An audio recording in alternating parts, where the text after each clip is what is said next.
कहानी शुरू करने से पहले सुनिए इस रोमांचकर कथा के लेखक के बारे में कुछ खास बात। कन्नड़ बांग्ला में आप लोग सुनने जा रहे हैं पांडव गोविंदा षष्ठीपद चट्टोपाध्याय, बंगाली साहित्यिक षष्ठीपद चट्टोपाध्याय की सबसे पहला पांडव गोविंदा सीरीज की सबसे पहला कहानी मित्तिर बाड़ी रहस्य।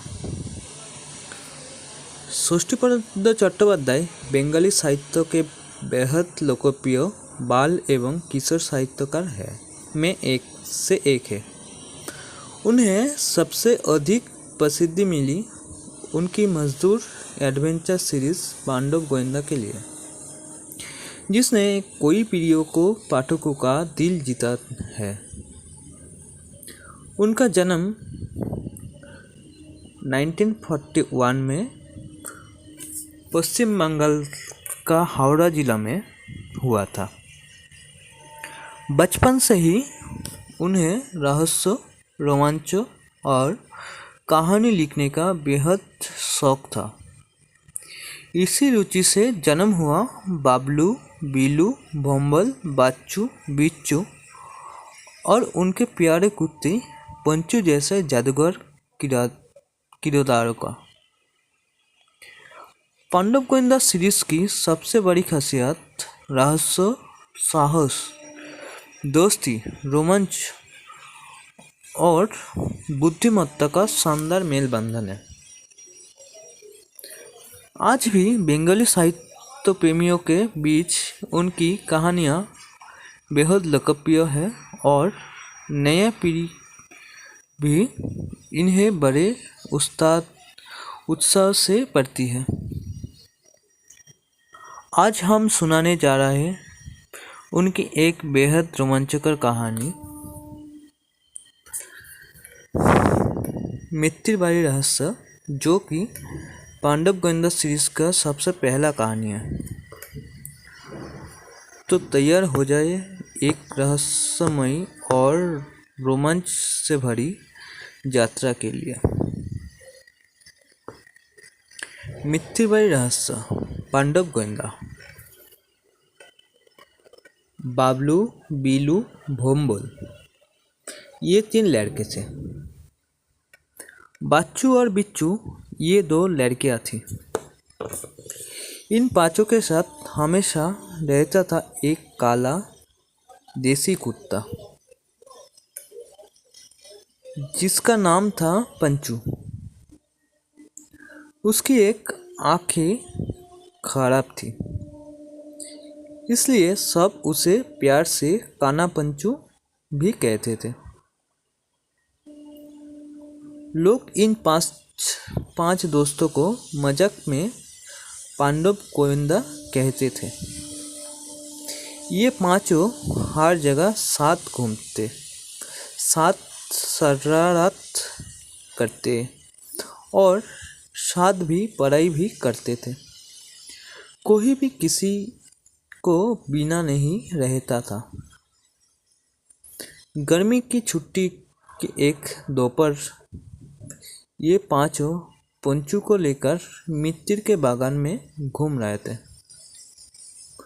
घूमते घूमते एक पुराने टूटे फूटे मकान के पास पहुँचे और रुक गए।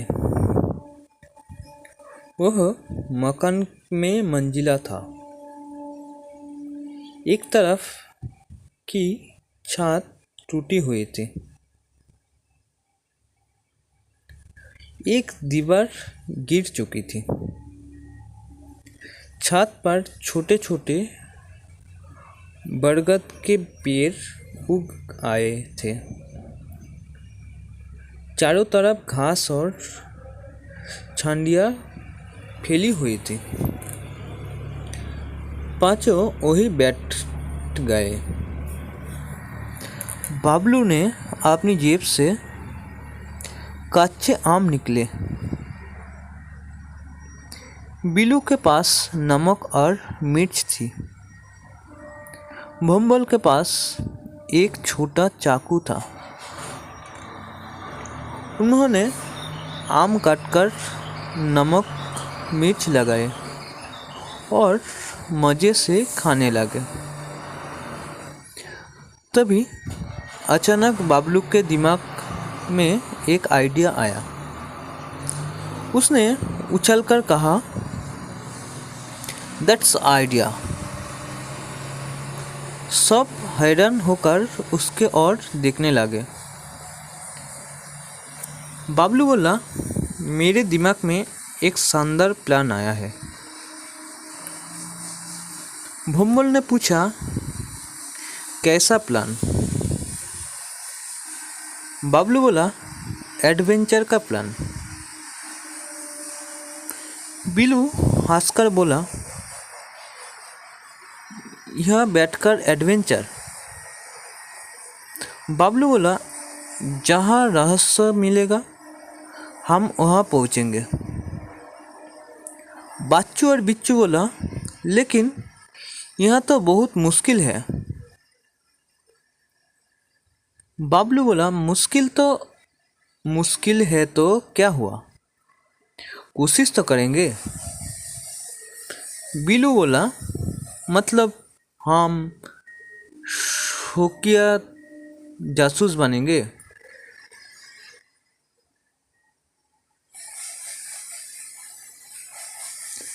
बाबलू मुस्कुराया, बोला, बिल्कुल। सबके यह आइडिया बहुत पसंद आया। भोंबल बोला, हमारे ग्रुप का नाम क्या होगा? बाबलू ने कहा, हमारा नाम होगा पांडव गोविंदा। सब खुशी से चिल्ला उठे और पंचू भी भौंकने लगे। उन्होंने उसी टूटे हुए मकान को अपने गुप्त अड्डा बना लिया। भोंबल एक बोर्ड बनाकर लाया जिस पर लिखा था पांडव गोविंदा। शाम तक सब घर लौट गया। रात में बिच्चू को अचानक याद आया कि वह अपनी प्लास्टिक की बाल्टी उसी टूटे मकान में भूल आए थे। सुबह अगर माँ को पता चला तो बहुत डांट पड़ेगी। डर के बावजूद बिट्टू अकेले ही रात में पंचू को लेकर उस पुराने मकान की ओर निकल पड़ी। चारों तरफ घना अंधेरा थे। वो बाल्टी ढूंढ रही थी कि अचानक ऊपर से एक तेज टॉर्च की रोशनी उसके चेहरे पर पड़ी और किसी ने डरवानी आवाज में पूछा, कौन है यह? पंचू जोर से भौंकते हुए उस दिशा में दौड़ पड़ा। बिच्चू डर गई। उसी समय उसे लगा कि कुछ लोग छत से कुदरकर भाग गए। वही किसी तरह बाल्टी लेकर पंचू के साथ घर वापस आई। अगली सुबह उसने सारी बात अपने दोस्तों को बताई। सब जग गए। बाबलू बोला,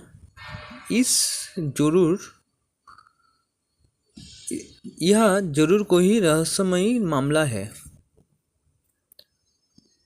उसने फैसला किया कि आज रात 12 बजे हम सब वहाँ जाएंगे और सच्चाई पता लगेगा। रात 12 बजे सब दोस्त पुराने मकान पहुँचे। वहाँ उन्होंने देखा कि कुछ खतरनाक अपराधी एक आदमी को मारने की कोशिश कर रहे थे। बच्चे ने बहादुरी दिखाते हुए उस आदमी को जान बचाई। पंचू ने भी कमाल कर दिया। एक अपराधी तालाब में कूद गया, लेकिन पंचू उसे बाहर नहीं निकलने दे रहा था। तभी पुलिस भी पहुंच गए। दोनों अपराधी पकड़ गए। जिस आदमी की जान बची वह एक प्रसिद्ध प्रोफेसर थी, भवेश राय। पुलिस अधिकारी ने बच्चे की बहुत तारीफ की थी। उन्हें कहा, आजकल तुम जैसा बहादुर बच्चे बहुत कम मिलते हैं। उस दिन के बाद पूरे इलाका में पांडव गोविंदा का नाम मशहूर हो गया और इस तरह शुरू हुआ बच्चे को सबसे रोमांचकर जासूसी दल का सफर, पांडव गोविंदा।